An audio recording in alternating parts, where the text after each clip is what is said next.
Ça fait des années que ce sujet fait fantasmer. Qui de Porto Rico, la Californie ou le Texas proclamera le premier son indépendance vis-à-vis des États-Unis? On ne plaisante pas, hein? Le risque existe réellement. Tout comme il y a des indépendantistes basques, corses ou catalans, il y a aussi des courants sécessionnistes aux USA. Le Texas fait un pas de plus vers sa sortie des États-Unis. Le titre est un peu racoleur, mais il met le doigt sur un sujet très sensible. On trouve au Texas un courant séparatiste nostalgique de la brève parenthèse d'indépendance entre 1836 et 1845, quand l'État était parvenu à se séparer du Mexique avant d'être absorbé par la Fédération des États-Unis. Aujourd'hui, on parle même d'un Texite. Et il se trouve que ces derniers mois, le mouvement séparatiste texan gagne en traction, surtout après ce genre d'actu. L'impasse à la frontière entre le Texas et le gouvernement fédéral s'intensifie alors que le gouverneur défie la décision de la Cour suprême. En fait, depuis le début de l'année, le gouvernement texan est en pleine passe d'armes avec l'administration Biden. Le cœur de la dispute, la sécurisation de la frontière entre le Mexique et le Texas. Mais quel est précisément l'objet de la dispute qui fait que le courant indépendantiste texan est en train de monter en puissance? Pourquoi le Texas veut-il contrôler lui-même ses propres frontières? On va tout te raconter dans cette vidéo, mais d'abord, il est crucial que je vous parle d'une inquiétude de plus en plus récurrente, la vente non autorisée de données personnelles en ligne. Cette tendance, elle est en train de s'aggraver, avec un nombre toujours plus important de données personnelles exposées sur le net, à la portée de tout le monde. Dans son rapport annuel de 2022, le Identity Theft Resource Center a révélé une augmentation effarante de 41,5% par rapport à l'année précédente du nombre de personnes affectées par le vol de données. Cette situation mérite une attention particulière, car l'utilisation abusive des données de consommateurs par des escrocs peut entraîner des préjudices financiers ou une usurpation d'identité. Une minute, pas de panique. Vous pouvez protéger votre vie privée en demandant aux courtiers en données de les effacer. Le problème, c'est que ça prend du temps de faire ça manuellement. Heureusement, il existe une solution grave pratique à portée de main. Pour régler ce problème, notre sponsor Incogni propose une méthode très efficace en 3 étapes. Créer un compte et indiquer à Incogni quelles données personnelles vous souhaitez qu'il supprime. Accorder à Incogni l'autorisation de vous représenter. Ils contacteront les courtiers en données en votre nom et leur demanderont la suppression de vos données personnelles. Et la 3e, détendez-vous. Incogni s'occupera de tout à votre place. Il traitera toutes les objections que les courtiers pourraient lui opposer et surtout, il vous tiendra informé de ses progrès à chaque étape. Et la cerise sur le gâteau, si vous utilisez le code Diplometrix avec le lien en bio, vous pourrez bénéficier de moins 60% sur Incogni. Donc, ne loupez pas cette opportunité de protéger votre vie privée sur le net. Allez, on reprend la vidéo.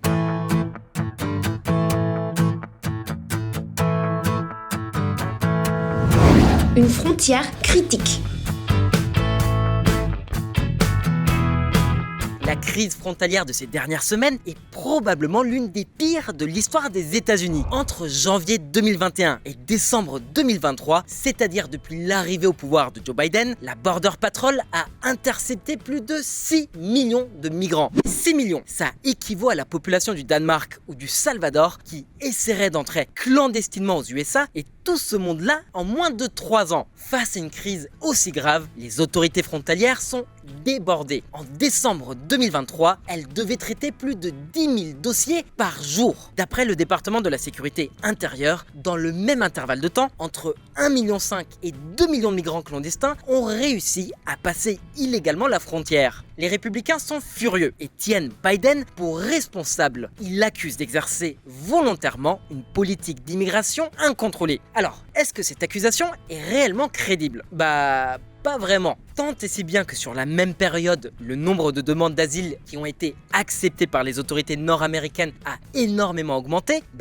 En même temps, c'est normal vu que les demandes d'asile elles-mêmes sont aussi beaucoup plus nombreuses. Au niveau de leur politique migratoire, il y a beaucoup plus de similitudes entre l'administration Biden et Trump qu'on ne le croit. Déjà, le cabinet de Biden a maintenu l'accord que Trump avait passé avec les autorités mexicaines concernant l'expulsion de migrants clandestins vers le Mexique. Sous Biden, les autorités états-uniennes ont continué d'investir les mêmes montants dans la sécurité de la frontière que sous Trump, environ 15 milliards de dollars par an, avec ponctuellement quelques pics records. Mais pourquoi est-ce que ces dernières années, il y a eu tant de nouveaux migrants qui ont tenté de passer la frontière par rapport aux années précédentes? Pour comprendre, faut regarder ce graphe.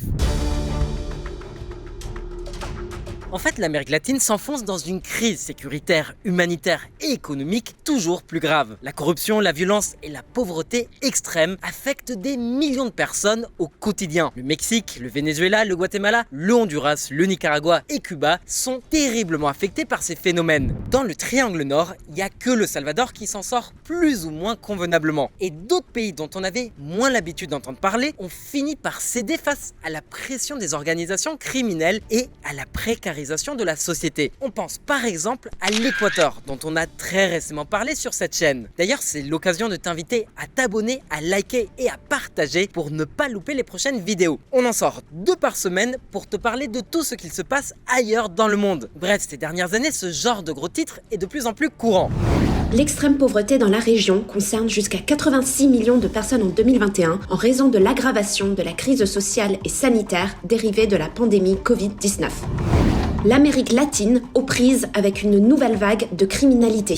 Le problème avec Trump, c'est qu'il s'est contenté de faire un raccourci entre l'immigration clandestine et la criminalité. Et puis c'est tout. Biden, lui, ne s'est pas abaissé à ce niveau. Mais il n'ignore pas non plus la pression électorale et économique de la submersion migratoire qui menace la frontière sud des États-Unis. Le président démocrate a donc décidé de mettre en œuvre un plan d'action pour s'attaquer aux causes profondes de cette crise migratoire. Il souhaite donc équiper les pays concernés d'outils pour lutter contre la corruption, la misère et l'insécurité. Le premier exemple de cette nouvelle stratégie, c'est la dissuasion financière. Plusieurs dirigeants centra-américains et leurs proches qui sont mouillés dans des affaires de corruption ont été ajoutés à la liste Engel. Alors, la liste Engel, c'est quoi?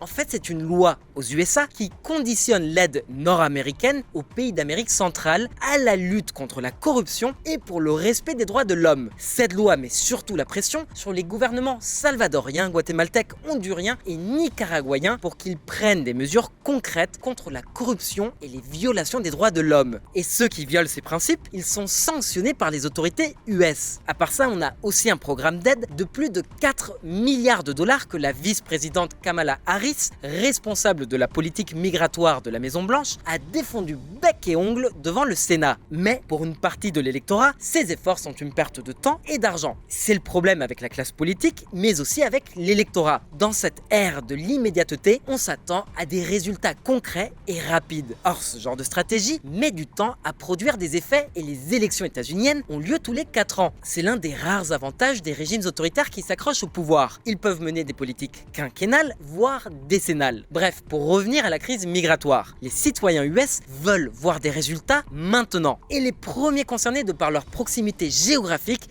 ce sont les Texans. Et c'est là qu'entre en scène le gouverneur républicain du Texas, Greg Abbott. Abbott versus Biden.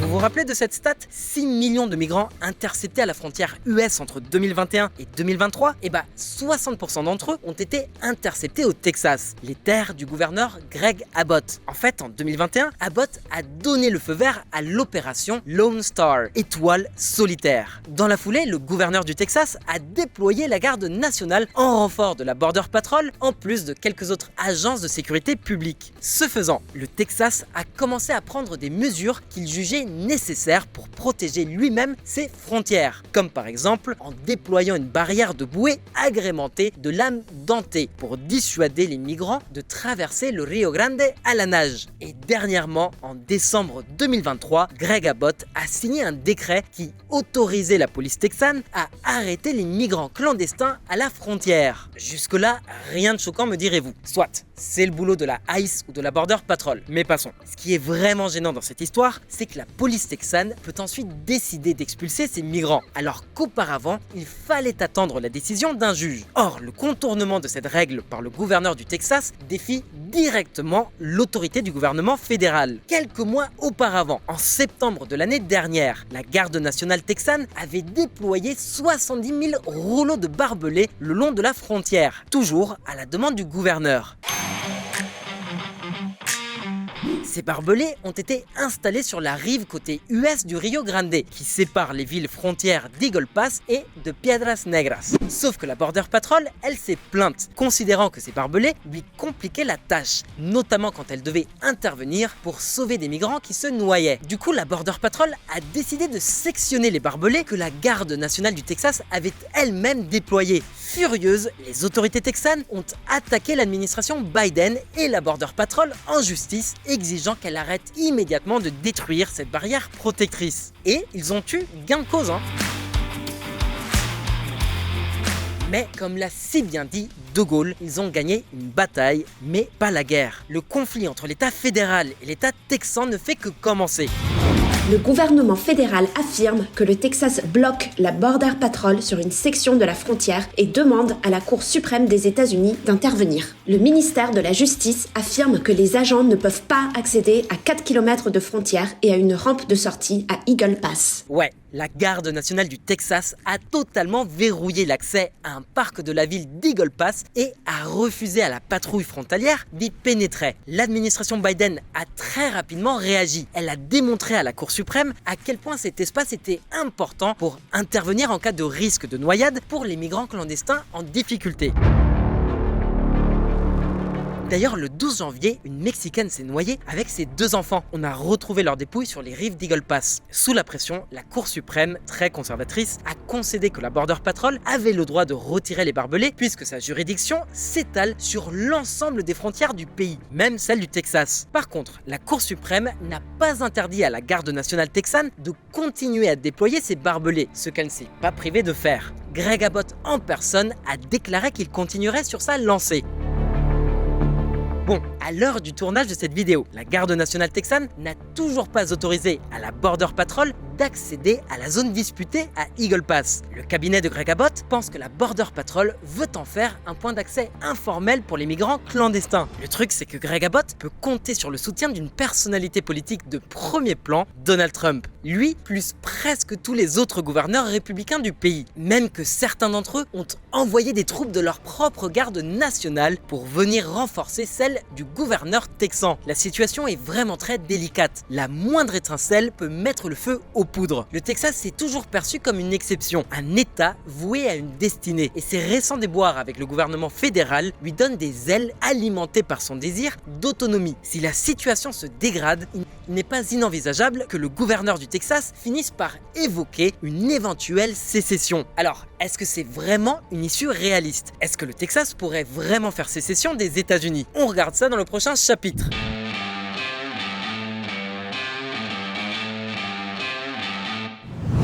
Texit en approche? D'une certaine manière, après ces manœuvres pour freiner l'immigration, les passes d'armes entre Washington et Greg Abbott alimentent le mouvement nationaliste du Texas. Comment la lutte frontalière de Greg Abbott renforce les appels à un Texas indépendant?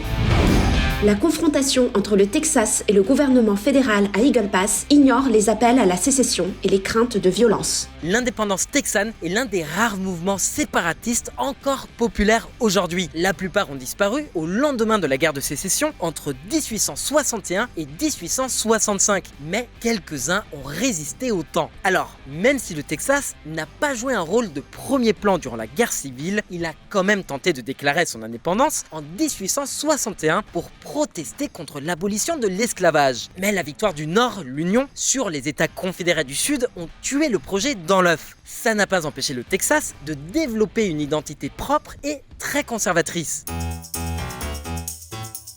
Sauf qu'en 95, un mouvement séparatiste a vu le jour, le gouvernement provisoire, qui exerce son autorité sur ce qu'il appelle la République du Texas. C'est un certain Richard Lance McLaren qui l'a fondé suite à une dispute avec les autorités judiciaires texanes. Alors je vous rassure, ce mouvement s'apparente davantage à une secte. Il n'a pas de réel poids politique, même que ses dirigeants ont attaqué le gouvernement fédéral pour, accrochez-vous bien, paganisme. Et en 97, ils ont réclamé 90 milliards de dollars d'indemnisation à l'administration Clinton pour le préjudice subi durant la guerre de sécession. Et en attendant, aujourd'hui encore, ils délivrent de faux passeports. Bon, tout ça c'est pour l'anecdote, c'est pas une menace sérieuse. Le vrai problème, c'est que les courants indépendantistes sont bien plus enracinés que l'on ne le pense dans les foyers texans. Un législateur du Texas dépose un projet de loi Texit pour encourager les votes afin d'explorer la voie de la sécession des États-Unis.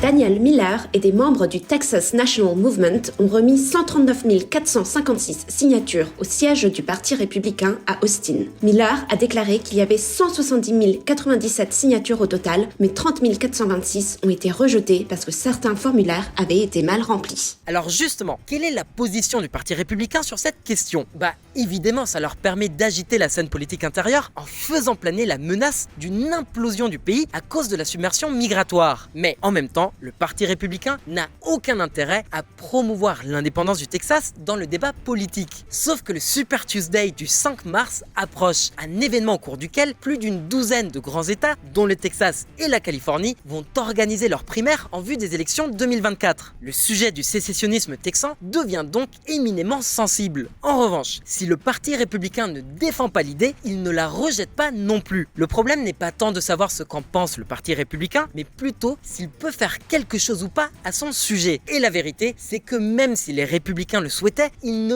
pourraient pas le faire. Ils sont totalement démunis, en tout cas d'un point de vue juridique. En fait, en 1869, une décision de justice a interdit à tout État, notamment le Texas, de faire sécession unilatéralement. Donc, même si certains hommes politiques, comme le sénateur du Texas Ted Cruz, tirent sur la fibre nationaliste des indépendantistes texans, ils savent très bien que c'est impossible. C'est du populisme, de la politique bon marché pour les esprits faibles. C'est une rhétorique anti-système et anti-élite qui a bénéficié d'une meilleure visibilité ces derniers mois à cause du duel entre Greg Abbott et l'administration Biden, mais qui n'est pas non plus très populaire. En fait, les Texans sont extrêmement patriotes. On retrouve le drapeau US, la bannière étoilée, absolument partout. C'est tout comme les Bretons en fait. Ils sont fiers d'être français et ils sont fiers d'être bretons. Bah, c'est pareil avec les Texans. L'issue la plus probable de cette crise, c'est que le ballon de baudruche va finir par faire pchit. Et seuls quelques lunatiques vont continuer de s'exciter sur l'indépendance du Texas. Après, il vaut mieux être prudent. C'est vrai, il y a un problème migratoire, il y a une opposition républicaine très forte, une défiance texane à l'égard du fédéralisme de Washington. Ce qui est vraiment paradoxal dans cette histoire, c'est que le Texas est un État industriel grâce à son pétrole, mais aussi agricole. Or, il est en pénurie de main-d'œuvre. Il a donc réellement besoin d'une main-d'œuvre bon marché. Maintenant que les autorités texanes ont verrouillé leurs frontières, ça met encore plus la pression sur les filières pétrolières et agricoles texanes. À la veille des élections présidentielles, des débats féroces entre les démocrates au pouvoir et l'opposition républicaine se déroulent au Congrès. Et vous pouvez être absolument certain que la question migratoire est au centre du débat politique. Un dernier commentaire. La semaine dernière, on a sorti une vidéo sur la balkanisation de la Fédération de Russie. Étonnamment, une majorité de trolls pro-russes ont souhaité dévier l'attention sur la question en affirmant explicitement que le risque de désintégration existait réellement, mais aux États-Unis, plus précisément au Texas. Donc, comme on vient de voir, c'est pas tout à fait exact. Ok, affaire pliée. Maintenant, à toi, à ton avis, est-ce que le gouverneur texan Greg Abbott va finir par rentrer dans le rang? Est-ce que le mouvement sécessionniste pourrait monter en puissance au Texas? Voilà, c'est tout pour aujourd'hui. On espère que tu as aimé cette vidéo. Si c'est le cas, fais-la tourner à tes potes. Oublie pas de liker et de t'abonner. Et nous, on te dit à très bientôt pour plus d'actu internationale.